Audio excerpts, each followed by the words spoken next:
Greetings and salutations, ladies and gentlemen, and welcome once again to the Storyteller's Corner. I'm your host, Joshua T. Calkins Trilogy, also known as Byron Sidious. The Telegraph is a UK-based publication, both in print and online. Recently had an article just a few days ago come out, written by the op-ed editor Anita Singh, and the headline of the piece it calls a fair amount of attention to itself because it's chock full of buzzwords, current thing, modern day buzzwords. Let's quote the title of the article from the Telegraph.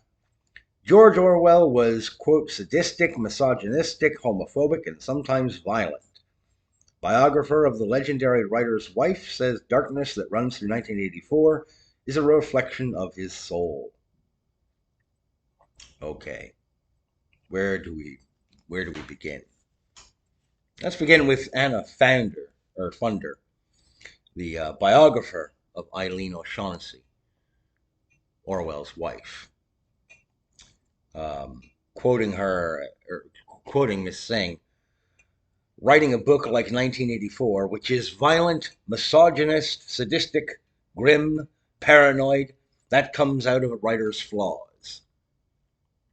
No, it comes out of a writer observing the world in which they live and issuing a warning to his current and future audience that this is what they see coming down the pike. What is curiously absent from this article and from most write-ups about Orwell is that when he began his practice as a fiction author, as a creator of stories in the fiction realm, he was a communist sympathizer, that he held sympathetic views towards the system of communism, and that over time his stance softened when he observed that the evils of communism, that totalitarian system was no better in its total control and domination over its people than was fascism. He recognized, oh, I've made a terrible error here in supporting this socio-political system, this cultural system, as a champion force against fascism. It's the same thing with different clothing. It's totalitarianism. This is something that is done frequently nowadays by folks on the socio-political left.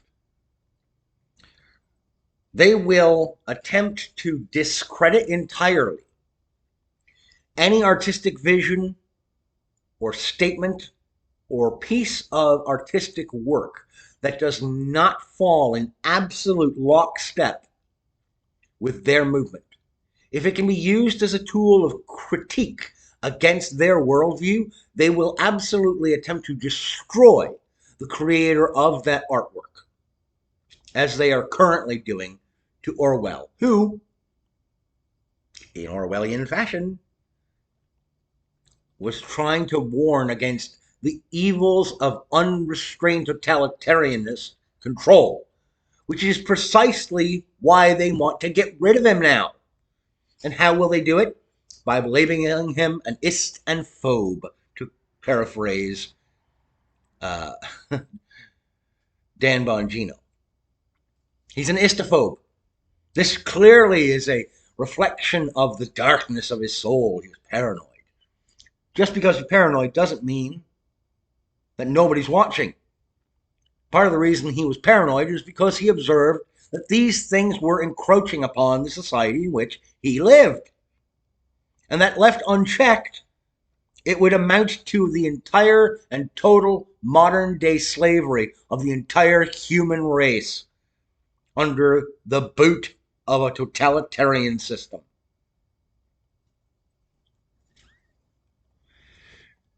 If a creative person produces an object or a piece of art that can stand as the model by which you criticize an entire movement that wants you dead or under its complete control, of course they're going to try to discredit the person who created it. Can you think of a perfect creative person? There's no such thing. We're all flawed. We're all human.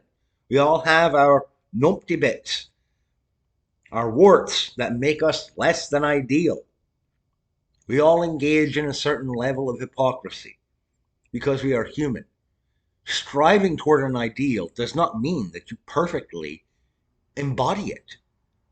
The difference between someone who is worth considering as an artistic speaker, as a creative, and somebody who is not worthy of your time is that the person who is worthy will admit, yeah, I'm flawed, I'm fucked up, I'm falling short of my ideal, but I will strive toward that ideal as best I can. I will make the adjustments as I need to as I go forward, but I'm going to screw up. They admit to their humanity. Humanity cannot be perfected. We are flawed creatures, period. Does that reduce the beauty of the artistic creations that are rendered? No. I'm sorry, but I think it's absolutely wicked and duplicitous of both this Anita Singh and Anna Funder to try and demolish and get rid of the value of Orwell's works by labeling him a homophobe and a misogynist, and that he's violent and paranoid.